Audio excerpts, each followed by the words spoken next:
साल भर के बाद अलै से चकेबा सब सखी मिलके खेलबै अंगन माए राम।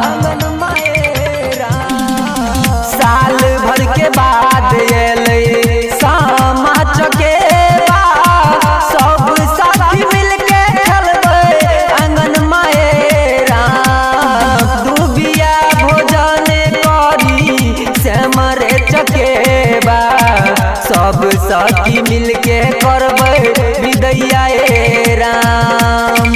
चुगला के जनमल छैला घोड़बा सब सखी मिलके झर कैबै राम राम हो।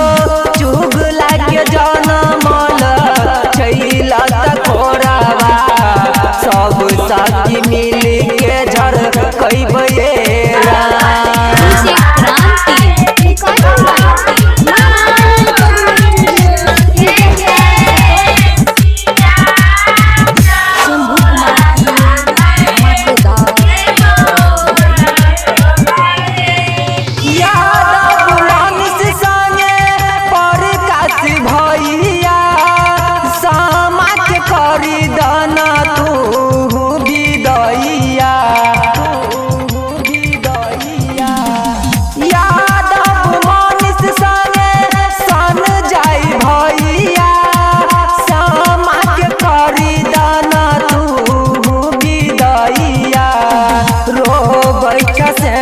भैया